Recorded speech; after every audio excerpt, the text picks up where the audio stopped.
Joining us right now to discuss more on this is Dr. AJOKE ADEWOLE. She's a public health physician. She joins us here in Lagos. Thank you for joining us. Thank you for having me. And we have from Essex in the United Kingdom, Dr. DEJI OLALEYE, a physician intensivist with the National Health Service, NHS. Glad to have you.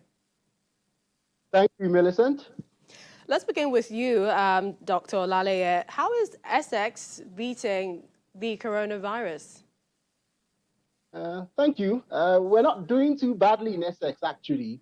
Essex is a county is just about most of Essex is within 100 miles northeast of London, and we have about 214 cases per 100,000.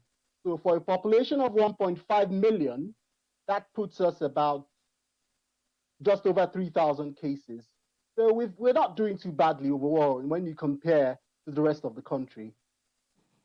What are your thoughts about the COVID-19 lockdown rules as to how they differ in the UK? We also understand the 5-tier stay alert system is in place. What do you think of that?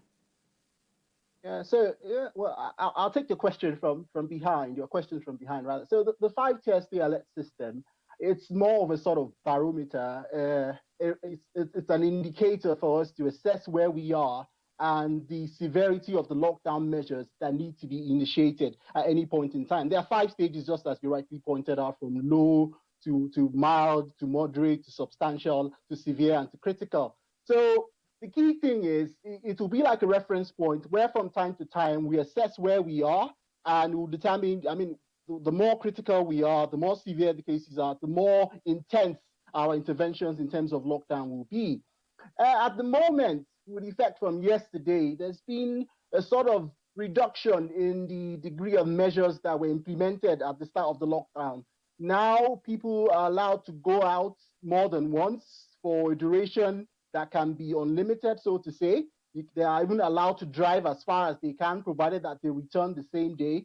All these have been informed by the steady decline in the number of cases that we've seen in the UK. So I think it's still a rather precarious situation, or rather precarious situation, I think so to say. But I think it is reasonable that after such a long time, such strategies are also employed. So it's a 50-50 situation. So all right. Let's come to Dr. ADEWOLE here in Lagos. Our cases are nearing 5,000. Lagos is the epicenter with over 2,000. Do you see Lagos locking down? Now, that's a tricky question because definitely we know that locking down flattens the curve quite a lot. But the government, whether it is their fault or not, has not been able to get the trust of the citizens.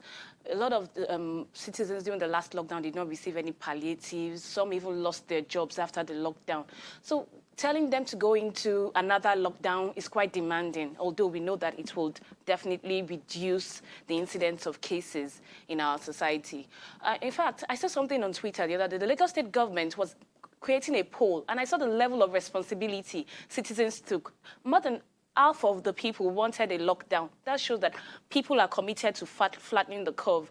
But what can we handle it? We had 2 chances at it, and I'm not sure it was well managed. Will knowing the locations where we're having more and more cases, community transfer, the clusters, will it help us prepare? I doubt that. It's good for the planners, for the public health physicians or the people that are making the plans generally, for the stakeholders. But when you consider the general public knowing where the high cluster of cases are, I think that is not very useful because it's just going to hype stigmatization. You're going to have more people stigmatizing, not knowing that. Come to think of it, there's no rule that says you can't leave Alimosho to VI. Even if there's interstate, there's some inhibition of interstate travel. But in between local governments, you're free to move as long as you have a car. So doing that might not really do so much. You have people in VI with domestic staff in Alimosho, people in Surulere, so it won't do a lot for us. Let's find out from Dr. OLALEYE, and that is your view about how Nigeria is doing with regards to the lockdown ease directives and the number of cases that we're seeing. Well, I think we can start by accepting that Nigeria had limited capacity to test to begin with. So the number of positive cases we're seeing may not be a true reflection of the situation. In the same way, we had limited resources with regards to how long of a lockdown we could afford, with regards to the sort of measures that could be implemented to maintain the lockdown as well. So, when I consider all these, I still manage to sort of give them a pass mark in terms of performance. Nigeria is not homogeneous. There's a wide variety of there's a wide variety in terms of geography, in terms of demographics from north to south, in terms of ethnic and political factors. And when you look at it on a state-by-state basis, really there is no one-size-fits-all. So some states have a fair share of private sector involvement. Some states almost have nothing. So it's hard to say. I will still, give a pass mark, given the limited resources available to agencies like the NCDC.